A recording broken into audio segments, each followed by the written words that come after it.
उत्तर भारत के कई राज्य रहे जहां बीजेपी ने सारी की सारी लोकसभा सीटें जीत ली। अब उनका प्रदर्शन उससे बेहतर हो नहीं सकता है, उसे मेंटेन करने की आवश्यकता बीजेपी को है। लेकिन बढ़त अगर उसे सीटों की चाहिए तो वो चाहिए उन राज्यों में जहां पर उसका प्रदर्शन अच्छा नहीं रहा था, यानी दक्षिण भारत के राज्य। केरला एंडे अम्मा मारे, सहोदरी मारे, नारी शक्ति का सामर्थ्य कितना बड़ा होता है। केरला की बेटियां ने भारत की आजादी, संस्कृति और संविधान के निर्माण में महत्वपूर्ण भूमिका निभाई है।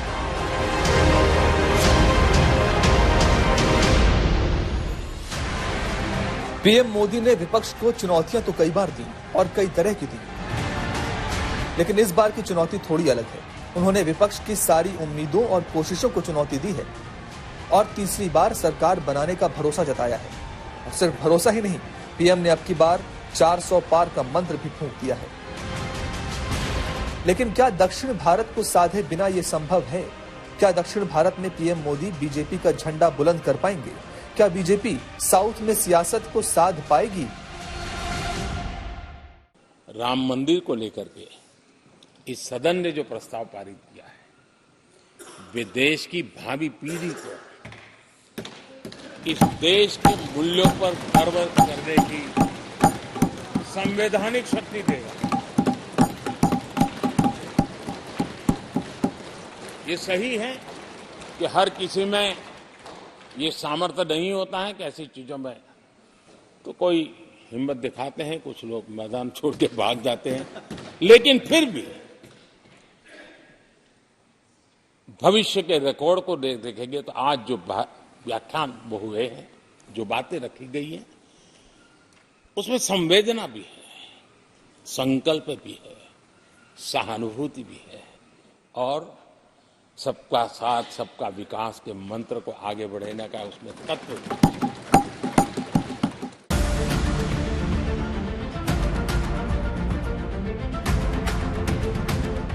2014 की मोदी लहर हो या फिर मोदी की 2019 में वापसी, मैं नरेंद्र दामोदर दास मोदी, लेकिन बीजेपी ने अब तक दक्षिण भारत में हर बार शिकस्त ही देखी है।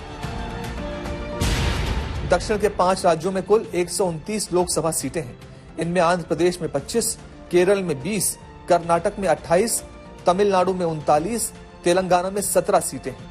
2019 के लोकसभा चुनाव में बीजेपी ने इन सभी 129 सीटों में से सिर्फ 29 पर ही जीत हासिल की थी। अगर आज चुनाव हुए तो India today mood off the nation का सर्वे कहता है कि दक्षिण में इंडिया गठबंधन का ही दबदबा होगा। पूरी कोशिश के बावजूद इंडिया ब्लॉक को यहां बड़ा फायदा मिलता दिख रहा है, जबकि एनडीए को कर्नाटक छोड़कर बाकी कहीं और कुछ खास फायदा नहीं मिल रहा। India today mood off the nation सर्वे के अनुसार तमिलनाडु में डीएमके और कांग्रेस ब्लॉक यहां की सभी 39 सीटें जीत सकती हैं। 2019 के चुनाव में एनडीए ने कर्नाटक की 28 में से 27 सीटों पर जीत हासिल की थी, जबकि इस बार एनडीए को 24 सीटें मिलने का अनुमान है।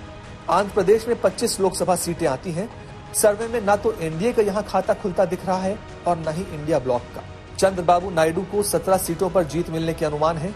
वहीं जगन मोहन रेड्डी की वाईएसआरसीपी को 8 सीटें ही मिलती नजर आ रही हैं। इंडिया ब्लॉक को केरल में सभी 20 लोकसभा सीटों पर जीत मिलने का अनुमान है। एनडीए का इस बार भी यहां खाता खुलता नहीं दिख रहा। तेलंगाना की 17 लोकसभा सीटों में से 10 पर इंडिया ब्लॉक को जीत मिलती दिख रही है। वहीं बीजेपी को 3 सीटें मिलने का अनुमान है। न खाता न बही है, न खाता न बही है, जो तुम बोले वही सही है।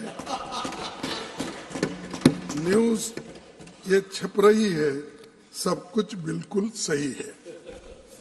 सच पर एफआईआर क्यों, सच पर एफआईआर क्यों, रासू की मार क्यों, झूठ की जय जयकार क्यों, निष्ठुर है सरकार क्यों, मगर मेरे शहर के लोग, देश के लोग ये सवाल मुझसे पूछ रहे हैं।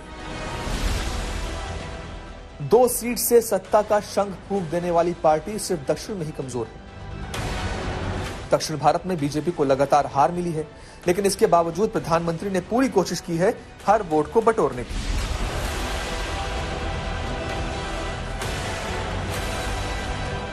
राम मंदिर प्राण प्रतिष्ठा का वक्त आया तो दक्षिण के मंदिरों में पूजा और आरती की। पोंगल का त्योहार आया तो केरल में उत्सव में हिस्सेदारी की। पीएम मोदी ने भांप लिया है कि अगर 400 के आंकड़ों से आगे निकलना है तो बीजेपी के लिए दक्षिण का द्वार खोलना होगा।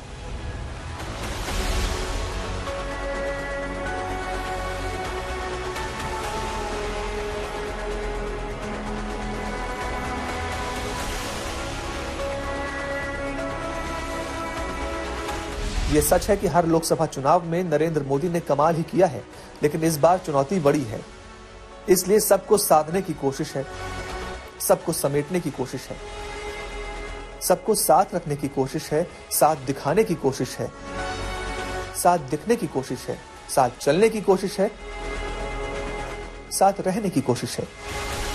इस कोशिश में दक्षिण के इतिहास को बदलने की उम्मीद है। इम्तिहान की घड़ी आ गई है। नरेंद्र मोदी का काम, नाम और तिलिस्म एक तरफ, दक्षिण भारत में मजबूत विपक्ष दूसरी तरफ। चुनावों से पहले देश का मिजाज भांपने के लिए हम मूड ऑफ द नेशन सर्वे करवाते हैं। उसके जरिए जो आंकड़े सामने आए हैं उसमें भी यह बात स्पष्ट हो रही है कि एनडीए की सरकार एक बार फिर देश में लौटने वाली है। बहुत दिलचस्प नतीजे रहे हैं, बहुत अहम आंकड़े रहे हैं। इनके नतीजों को विस्तार से देखिए।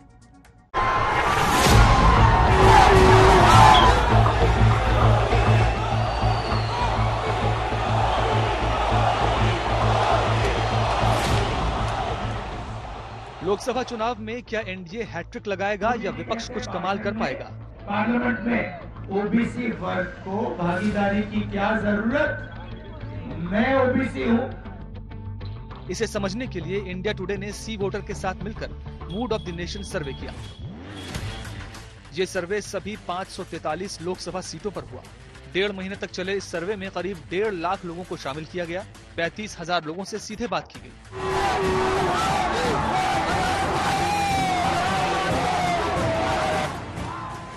मूड ऑफ द नेशन सर्वे के मुताबिक अगर आज चुनाव हो तो एनडीए हैट्रिक लगा सकती है। 543 सीटों में से एनडीए को 335 सीटें मिलने का अनुमान है, जबकि इंडिया ब्लॉक के खाते में 166 सीटें आ सकती हैं। अन्य को 42 सीटें मिल सकती हैं। इनमें से बीजेपी अकेले दम पर 304 सीटों पर जीत हासिल कर सकती है। कांग्रेस को 71 और अन्य के खाते में 168 सीटें आ सकती हैं।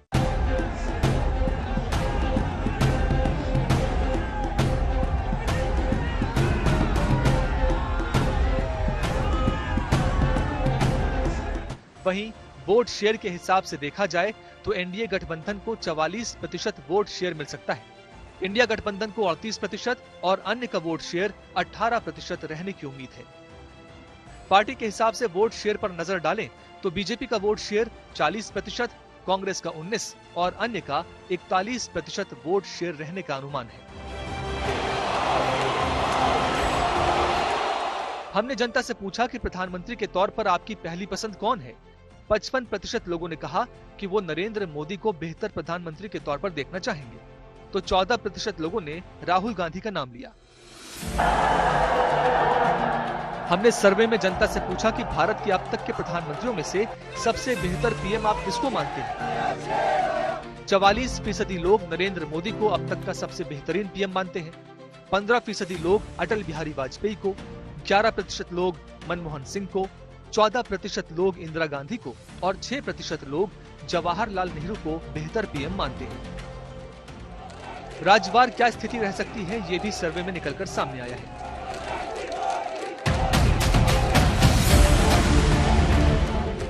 उत्तर प्रदेश में सर्वे के मुताबिक बीजेपी को 70 सीटों पर जीत मिल सकती है। समाजवादी पार्टी को 7, अपना दल को 2 और कांग्रेस को 1 सीट मिलने का अनुमान है। उत्तराखंड में बीजेपी क्लीन स्वीप करती हुई दिखाई दे रही है। यहां लोकसभा की 5 सीटें हैं जिन पर बीजेपी जीतती हुई दिखाई दे रही है। बिहार में एनडीए गठबंधन को 40 में से 32 सीटें मिलती हुई दिख रही हैं। झारखंड की 14 लोकसभा सीटों में से 12 एनडीए को मिल सकती हैं। झारखंड मुक्ति मोर्चा को 2 सीटें मिल सकती हैं। मध्य प्रदेश में 29 लोकसभा सीटें आती हैं। इस बार बीजेपी को यहां की 27 सीटों पर जीत मिल सकती है। कांग्रेस को सिर्फ 2 सीटें मिलने की संभावना है। छत्तीसगढ़ में इस बार बीजेपी 11 में से 10 सीटों पर जीत हासिल कर सकती है। कांग्रेस को महज 1 सीट पर ही जीत मिलती दिख रही है। राजस्थान की 25 में से 25 सीटें फिर बीजेपी के खाते में जा सकती हैं। दिल्ली की 7 सीट फिर बीजेपी को मिल सकती हैं। हिमाचल की 4 लोकसभा सीटें बीजेपी को मिलती दिख रही हैं। हरियाणा की 10 सीटों में से 8 एनडीए को और 2 कांग्रेस को मिल सकती हैं। पंजाब की 13 सीटों में से आम आदमी पार्टी को 5, कांग्रेस को 5, बीजेपी को 2 और अकाली दल को 1 सीट पर जीत मिल सकती है। पश्चिम बंगाल की 42 सीटों में से टीएमसी को 22 और बीजेपी को 19 सीटों पर जीत मिल सकती है। प्रधानमंत्री नरेंद्र मोदी ने केवल एनडीए के लिए फॉर्मूला नहीं दिया है 400 पार का, बल्कि विपक्ष के लिए भी उनके पास एक खास फॉर्मूला है। कैसे 24 के चुनावों से पहले वो फॉर्मूला नंबर 440 देते हैं, देखिए। आपका इतना बहुमत है, अब तो पहले 330, 334 की, अब ने तो 400 पार हो रहा है।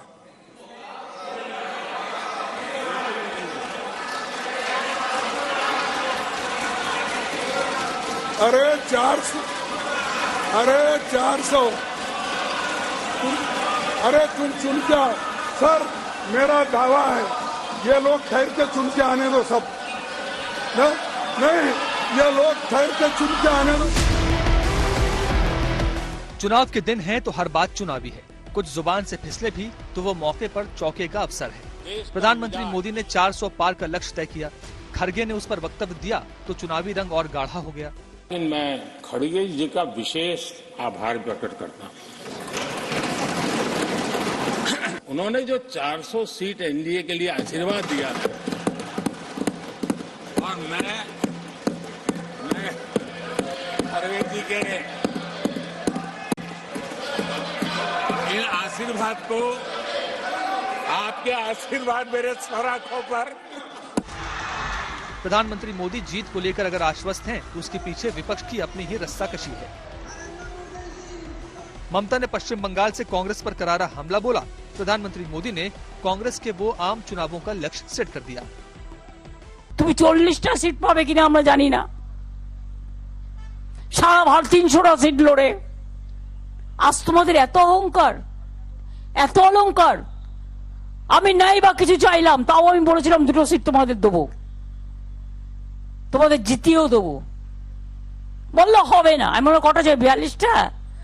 আচ্ছা 42টাই নিয়ে নাও। रिजेक्टेड। पश्चिम बंगाल से चैलेंज आई है कि कांग्रेस 440 पार नहीं कर पाएगी, 40 पार नहीं कर पाएगी। मैं प्रार्थना करता हूं कि आप 40 बचा पाए। चुनाव में अब देर नहीं बची। किसको क्या मिलेगा ये जनता तय करेगी, लेकिन जुबानी जंग भीषण होगी हर रोज, इसमें जरा सा भी संशय नहीं।